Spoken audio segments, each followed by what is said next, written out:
Welcome back to the BlackTrack, where I do commentary and review on movies with an all-black cast, or at least a black lead. Here on the BlackTrack, I love a good self-financed, low-budget passion project, and today's movie fits that description like a glove, or more appropriately, a really tight wallet, since it costs a staggeringly low $65,000 to make. The movie was made so cheap, they couldn't even afford the E at the end of Hav in the title. Hav Plenty is a 1997 independent romantic comedy written by, directed by, partially produced by, narrated by, edited by, and starring Christopher Chereau. When I tell you that this man did everything, I'm almost wondering why anybody else bothered to show up.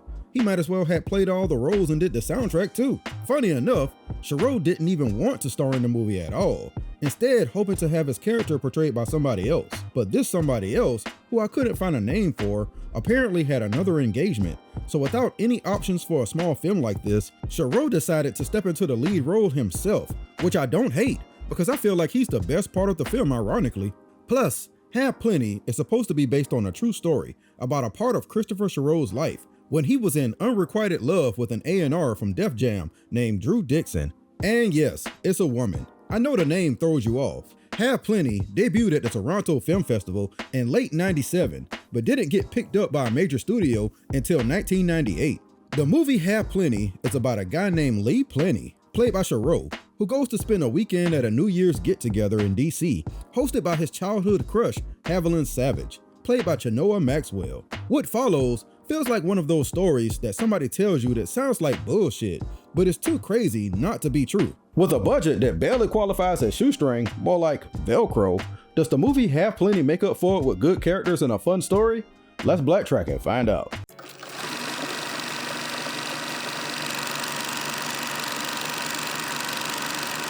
Hav Plenty begins with a Bible verse, Philippians 4:12.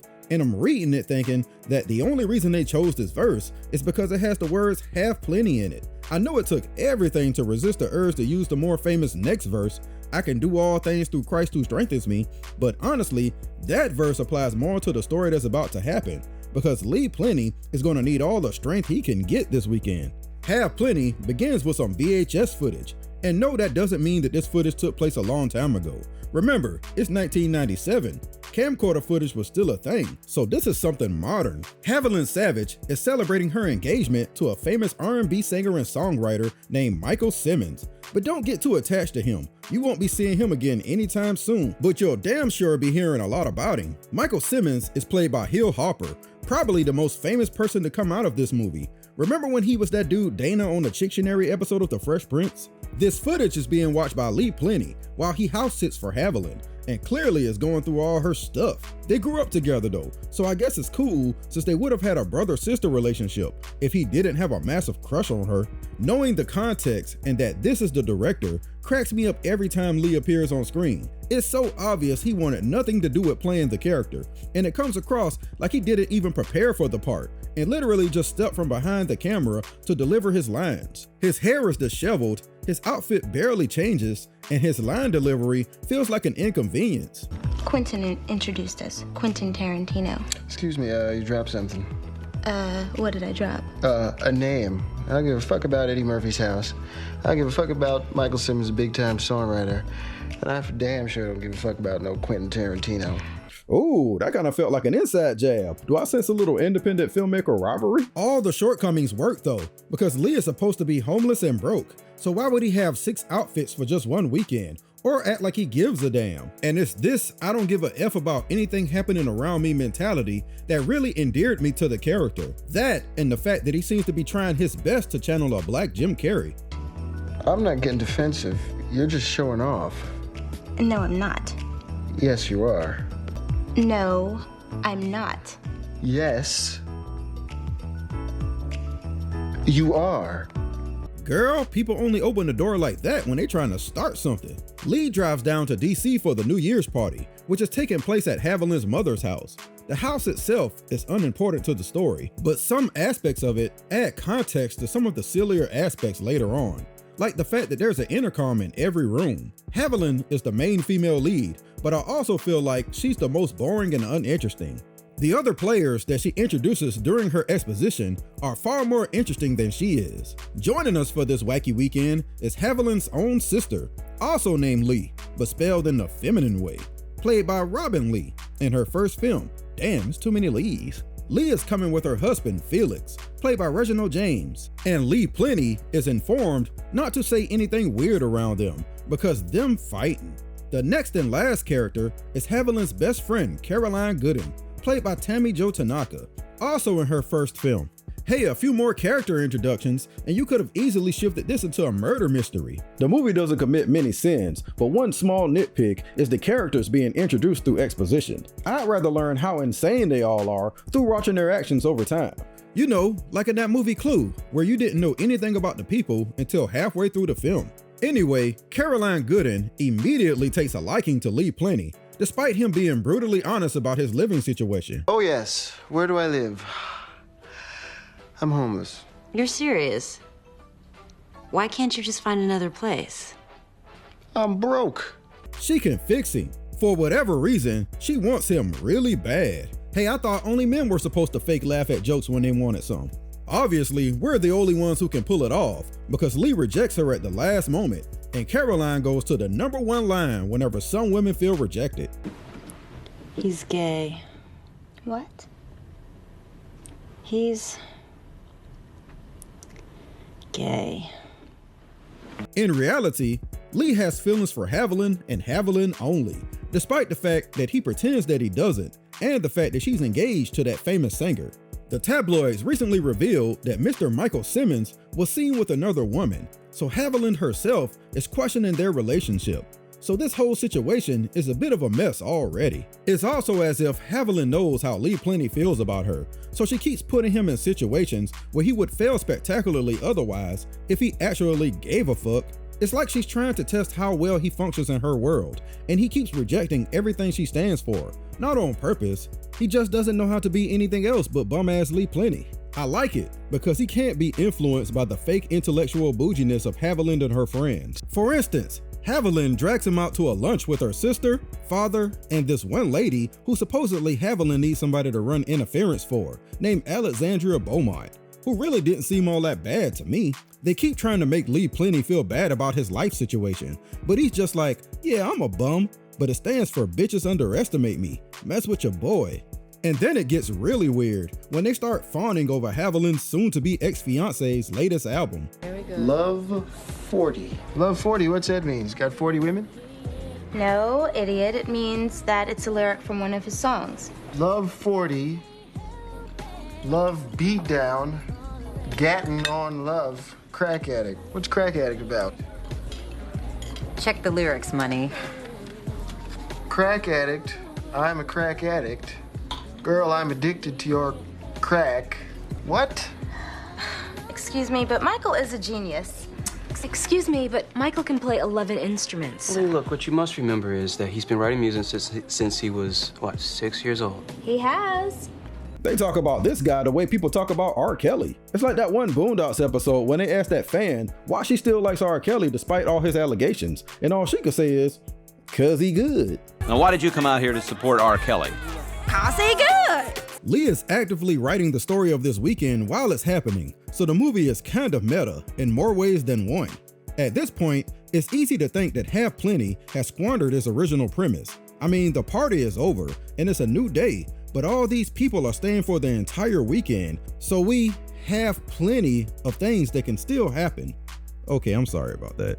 Other people even start showing up out of nowhere, like this woman Bobby Montgomery, who originally disses Plenty, but in true Lee fashion, he turns her into a fan. She reveals that Haviland offered her sister female Lee a job in New York that would require her to leave her husband in DC, and that's why they're fighting. This is probably the most character that Haviland shows in the entire movie, when she snaps on Lee Plenty for giving his opinion. It pales in comparison to the goofiness of Caroline Gooden though. She accidentally touches a dead cat, don't ask, so she soaks her hand in an antiseptic. It's almost as if people forgot she was even in the house after her rejection from Lee, and she starts this trend where she basically sneaks up on characters without them noticing, like a horror villain.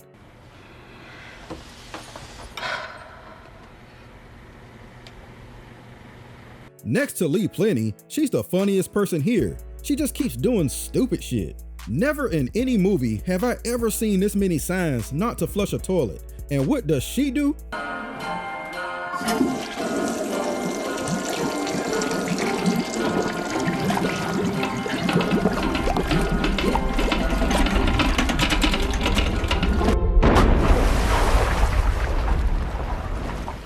It feels like there was a gigantic edit cut right here. Like maybe Lee Plenty went upstairs to see what happened, and there was a whole scene that Christopher Chereau decided was just unnecessary for some reason. It's pretty funny that technically none of this stuff should have ever happened. Lee Plenty was supposed to leave after the first night, but Haviland and others kept finding ways to keep him there. First it was go to lunch with me, then it was take me to my grandma's house right quick. Now it's Haviland's sister, other Lee, who's holding him up when he's trying to leave. It's like that one friend who always says, hey, ride with me right quick, and then never lets you go home. Fem Lee needs someone to talk to, and Mel Lee agrees, since Haviland acts like she's too busy for her sister. The advice is very basic and surface level though. I mean, look at this toddler. Would you take his advice? It ends up being good enough for Lee Lee though, so good in fact, that she feels like she has to kiss Man Lee. Excuse me, what? It comes out of nowhere, and I don't think the fact that she's a newly married woman makes it any more believable. Not enough for her to be chasing this man around the kitchen. Lee Plenty smartly rejects the kiss because he knows, like we all know, that there's eyes and ears everywhere in this house.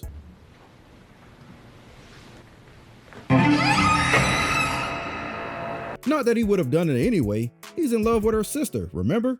If that was ever in doubt, it should have been squashed the minute you saw him rush up the stairs to tell Hav what happened immediately. I personally would have kept it to myself, especially since he didn't even initiate, but Lee Plenty clearly is a glutton for punishment. Your sister just tried to kiss me. Really? Downstairs in the kitchen, we were just... Everybody in this house is just a little too honest for their own good, because other Lee also tells her husband what happened. But what exactly is this Poindexter supposed to do about it? How you doing, Mr. Buckmaster? Damn! God damn! That's the same thing I said, Lee Plenty. Nigga, run! Felix, he didn't do anything. I like how the movie managed to hide the fact that this man was jacked up to his eyeballs the entire time. It made it real effective when it was finally revealed, coupled with Christopher Chereau's excellent physical comedy. Haviland felt a little bad about the entire situation, so she invites Lee to come talk to her in her room back at her mother's house. It's the least she could do, but Lee is fronting like he doesn't want it, going as far as to break the fourth wall to convince us, the audience, that he doesn't want it. Something he does multiple times throughout the movie. It fits well with his character, so I don't mind it. He folds under pressure and goes into her room, but then something happens.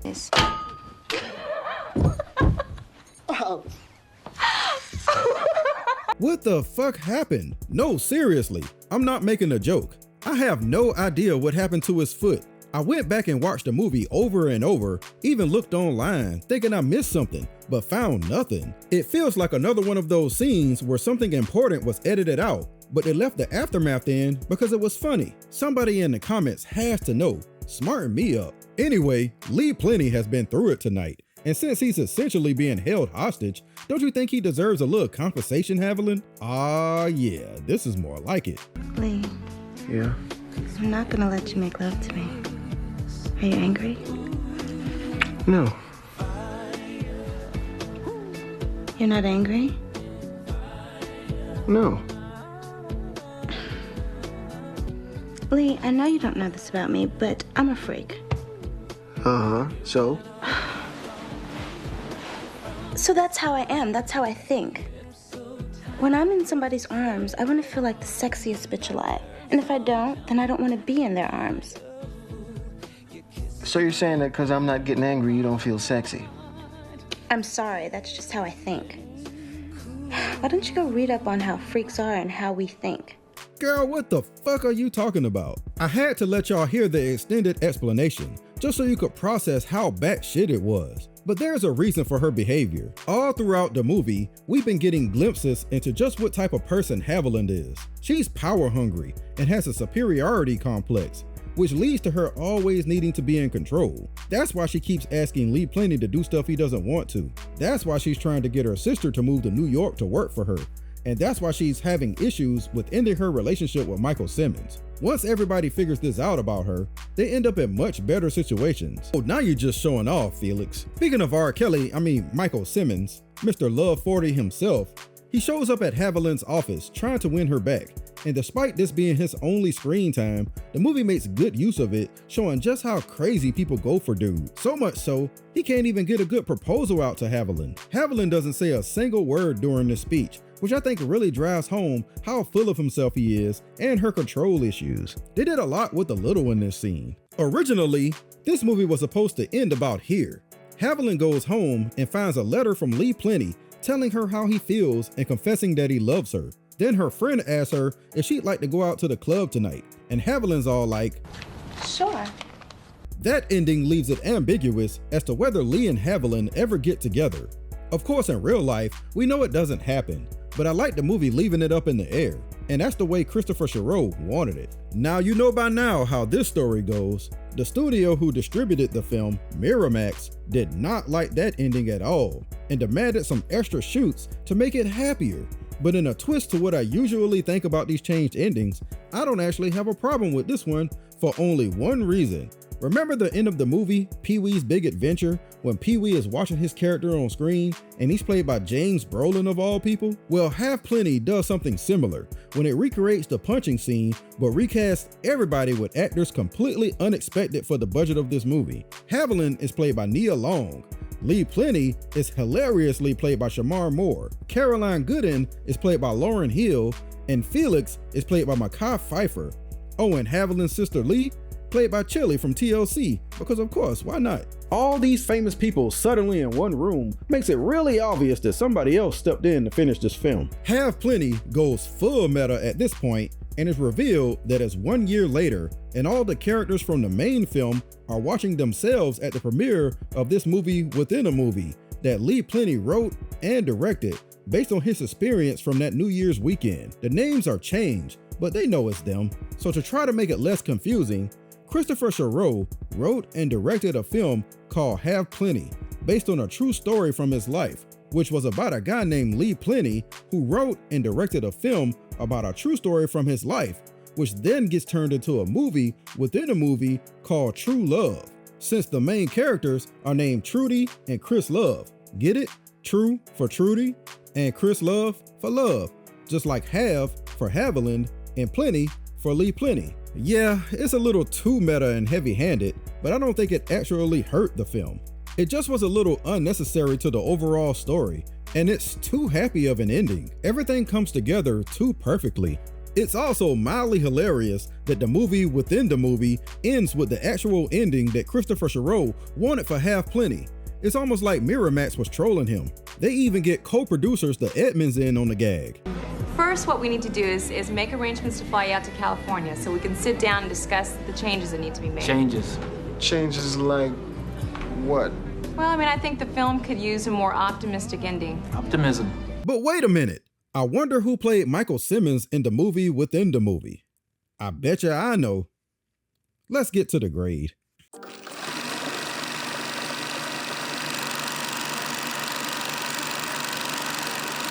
Hav Plenty is a movie that was recommended to me that I had never even heard of, and I wish I had discovered it sooner. There's been several reasons thrown around about why it fell so under the radar in the 90s. Chief among them being that Miramax was accused of financially supporting black films, but not promoting them for some unknown reason. Although Hav Plenty doesn't measure up to other black love stories and comedies of the time production-wise, with the proper promotion, I think the story and goofy characters were more than enough for it to sustain more than just a small cult following. Even without great promotion, it still managed to pull in over $2 million on a $60,000 budget, which is a massive success. But when movies like Love Jones pull in $12 million, well, you can see how much of a difference marketing makes. Also, just like the movie Love Jones, Hav Plenty is remembered a lot more for its amazing soundtrack than the movie itself, which features a chart-topping single from Babyface and a bunch of other soul artists. I've seen a lot of polarizing views about the movie Hav Plenty online, with some people feeling like all of the characters are terrible people, and others finding a lot of realism in the portrayals. I'm in the latter category. I thought it was a pretty decent look into the lives of middle-class to affluent black people trying to balance their personal and love lives. I like how everybody wasn't portrayed the exact same, which tends to happen in these type of movies. Christopher Chereau as Lee Plenty should especially be commended for stepping in and delivering a hilarious performance on a short notice and playing off the other actors so well. The acting isn't top-notch, which is to be expected, but you can tell that everybody was happy to be there to contribute to something unique and entertaining. The editing is all over the place, and the story isn't set up particularly well, but you forget that while watching the many misadventures of Lee Plenty. My grade for Hav Plenty is a C+. I'm glad I was introduced to this little hidden gem, and it's a shame that Christopher Chereau didn't follow up with more movies just like this. And that's it for another episode of the BlackTrack. How do you feel about the movie Hav Plenty? Do you feel like it's an underrated gem? Let me know in the comments down below. And don't forget to like, share, and subscribe, and tell your friends about my channel. And until next time, I'll holla at you.